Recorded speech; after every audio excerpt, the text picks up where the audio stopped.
Boa noite, aqui está Alan Xavier novamente falando de Copa do Mundo. A última rodada de cada um dos 8 grupos já começou ontem e 4 confrontos, agora há pouco, já foram conhecidos por todo mundo. Então, vamos falar sobre os jogos de cada grupo que foram realizados ontem, segunda-feira, dia 25 de junho, e hoje, terça-feira, 26 de junho. Ambos os dias tiveram vários jogos emocionantes, muita adrenalina no ar. Bom, vamos começar pelo grupo dos donos da casa da Rússia ontem.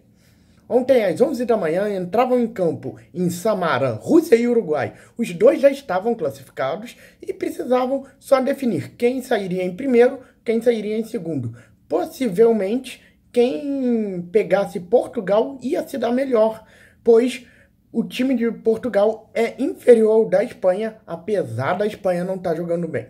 Enfim, a Rússia tinha 3 desfalques, mas o Cheryshev não estava muito bem no jogo. E aí a gente viu no jogo de ontem as deficiências desse time dos anfitriões. A Rússia não jogou bem e o Uruguai jogou melhor, fez sua melhor partida da primeira fase e ganhou com autoridade, com direito a gol de Soares de falta, gol que desviou no Cheryshev e entrou, e com direito também a gol de Cavani numa cobrança de escanteio que teve um rebote dentro da área, na pequena área, e aí o Cavani só meteu para o fundo dos gols já nos acréscimos. O Uruguai, principalmente no segundo tempo, não forçou muito o ritmo, se poupou, já que vai ter um duelo com Portugal, sábado, 3 da tarde, agora não lembro a cidade, em Sochi, que, segundo a minha voz da consciência, me soprou aqui, é em Sochi esse jogo, sábado, o segundo jogo das oitavas de final do sábado. Bom, simultaneamente, Arábia Saudita e Egito só disputavam quem poderia sair da Copa com ao menos uma vitória. A Arábia Saudita não conquistava uma vitória de Copa do Mundo desde 94, quando derrotaram, se eu não me engano, eu tenho que pesquisar isso, eu esqueci de pesquisar isso antes do vídeo, mas se eu não me engano, a vitória da Arábia Saudita naquela Copa que levou a Arábia Saudita para as oitavas de final foi contra a Bolívia. Era um grupo que tinha, vamos ver se minha memória tá boa, era México, Bolívia, Arábia Saudita e Alemanha. Eu não tenho que conferir, mas se eu não me engano era esse o grupo. E aí, por sinal, era a última Copa que a Bolívia tinha disputado.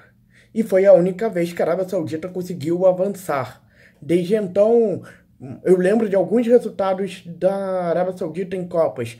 Na Copa de 98, perdeu para França, África do Sul e Dinamarca. Em 2002, perdeu para Camarões, Irlanda e Alemanha. Para a Alemanha até de 8-0, a maior goleada das últimas Copas do Mundo. Quase superada em 2010 por Portugal, mas eu não sei porque eu estou perdendo o foco aqui. Bom, aí Arábia Saudita e Egito, eu vi um pedaço do jogo. A Arábia Saudita realmente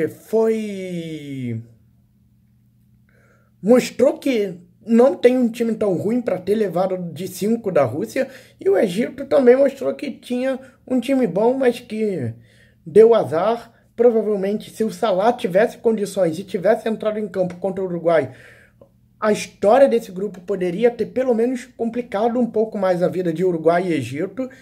E de Uruguai e Rússia, perdão. E aí o Egito também teve chance. Foi um jogo aberto, os dois times atacando até o final. E o Egito teve muito azar. Quando estava 1-1, o goleiro egípcio ainda pegou um pênalti, mas depois teve um outro pênalti para a Arábia Saudita. E ela acabou empatando o jogo. Salah abriu o placar num golaço, mas no fim do jogo o Egito teve a chance de fazer 2-1, e aí na saída de bola a Arábia Saudita achou um contra-ataque numa bola dentro da área, uma jogada até de improviso dos sauditas, conseguiu achar os 48 do segundo tempo, gol que deu, depois de tanto tempo, uma vitória para a Arábia Saudita depois de 24 anos.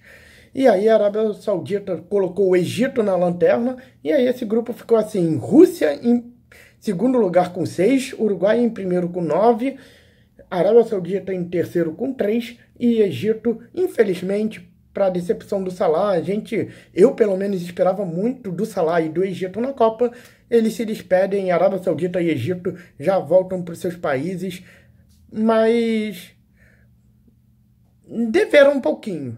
Até da Arábia Saudita eu não esperava muita coisa não, mas o Egito eu esperava mais, mas a gente torce para em 2022 no Catar, pela primeira vez num país do Oriente Médio, eles voltem a alegrar principalmente os egípcios com suas fantasias exóticas nas arquibancadas.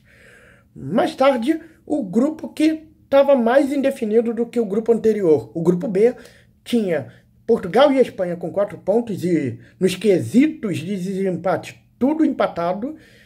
E o que mais? O Irã com uma vitória contra o Marrocos. E aí teve o Marrocos enfrentando a Espanha, o Marrocos com 0 ponto e Portugal enfrentando o Irã.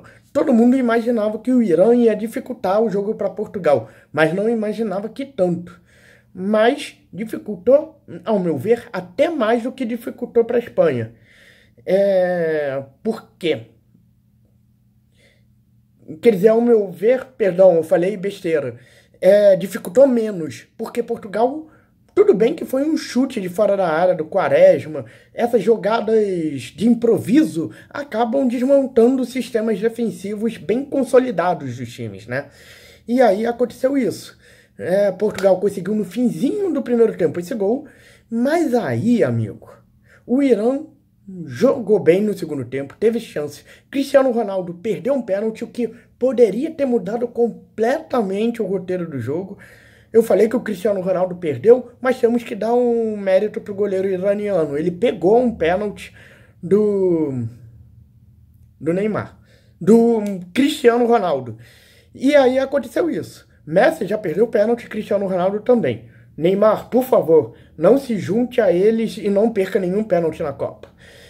E aí aconteceu isso. O jogo foi se desenrolando, foi acontecendo isso. Pá, pá, pá, pá, pá.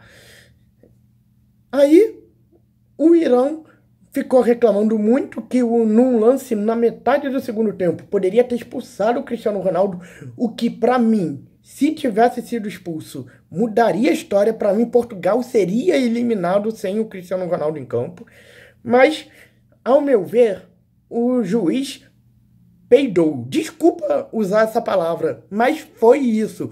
Caio Ribeiro, eu vou usar a sua expressão. O juiz foi um bananão. Só por ser Cristiano Ronaldo, ele decidiu considerar aquilo não como uma agressão, mas como um lance normal de jogo, só uma falta que ele nem marcou na hora, só foi soprado no ouvido pelo árbitro de vídeo que ele precisava revisar. E o árbitro paraguaio Henrique Cáceres estava absolutamente perdido, mais perdido que cego em tiroteio. E aí aconteceu isso. O Irã, a partir daquele momento, cresceu muito no jogo, ficou reclamando de pênaltis durante todo o jogo, e aí aconteceu um negócio interessante. O Irã já tinha tido pelo menos 3 chances de empatar o jogo. Aí, uma bola do Cedric, que ele colocou a mão na bola, deu um pênalti para o Irã. O pênalti não foi marcado imediatamente, mas o árbitro de vídeo mandou o árbitro paraguaio rever, ele reviu, também houve muita pressão iraniana, ele marcou o pênalti e o Irã empatou. Ao mesmo tempo, no outro jogo, o Marrocos estava ganhando da Espanha e a Espanha conseguiu o empate por 2-2. E aí deu nisso. A Espanha ficou em primeiro por causa de um gol marcado a mais do que Portugal. Os dois terminaram com 6 gols. Quer dizer, Portugal terminou com 5 gols e Espanha com 6 gols marcados. E Marrocos mostrou que tinha um bom time, o Irã também. E eu concordo com o Rafael Rezende do Sport TV. Se Irã e Marrocos tivessem ficado, por exemplo, no grupo de Bélgica e Inglaterra, ou até no grupo com Polônia, Colômbia, poderiam ter passado de fase, porque mostraram que não são times fracos, para você ver como o futebol em alguns outros países está evoluindo. Ainda precisam melhorar principalmente as questões da finalização, da conclusão das jogadas, porque é isso que pesou tanto para o Marrocos quanto para o Irã nessas 3 partidas da Copa do Mundo. E o Irã ainda teve, depois desse pênalti, do empate, ainda teve a chance de virar, mas a bola bateu na rede pelo lado de fora. E aconteceu isso. A gente fica agora aguardando, a Espanha vai pegar a Rússia, dona da casa. Para mim, a Espanha vai passar e eu acho que a Espanha, a partir de agora, das oitavas, vai crescer de rendimento, vai melhorar e eu acho que tem tudo para evoluir. Em tese, se pelo que está se configurando aí, a Espanha deve ter um caminho bem fácil e, se não houver nenhuma zebra, algum tropeço, a Espanha deve chegar na final. E aí vai pegar uma Alemanha, Argentina, França, Brasil, Portugal, Uruguai na final. Então, o segundo lado da chave, esse lado da chave da Espanha, pode estar... Para quem cair daquele lado, pode estar bem interessante para tentar chegar a uma semifinal inédita, uma Copa do Mundo para as seleções que lá estão. Bom, e aí falando um pouquinho mais de Espanha e Marrocos. Marrocos jogou bem, jogou de peito aberto e numa falha de Iniesta com Piqué, a Marrocos conseguiu achar um contra-ataque e fez 1-0. A Espanha, não muito tempo depois, conseguiu um empate, aí Marrocos, numa cobrança de escanteio, fez 2-1 e aí a Espanha, nesse gol que eu já comentei aqui, acabou empatando o jogo e ficando em primeiro lugar do grupo. E Portugal vai proporcionar um duelo interessante com o Uruguai. Suárez de um lado, Cristiano Ronaldo de outro. Quem vai levar a melhor no próximo sábado? E a Espanha e a Rússia abrem com o primeiro jogo do domingo das oitavas contra a Rússia no estádio Luzhniki, o mesmo palco da final da Copa do Mundo. Então, aos poucos, os grupos estão se definindo e o caminho, o chaveamento das oitavas de final para as quartas, semifinal e disputa de terceiro lugar vão sendo conhecidos por nós. No vídeo seguinte, eu falo sobre os 2 grupos, C e D, de França e Argentina, que foram decididos hoje. E um jogo eu não vou me ater muito naquele jogo não, porque praticamente não teve jogo. Teve pelada entre França e Dinamarca.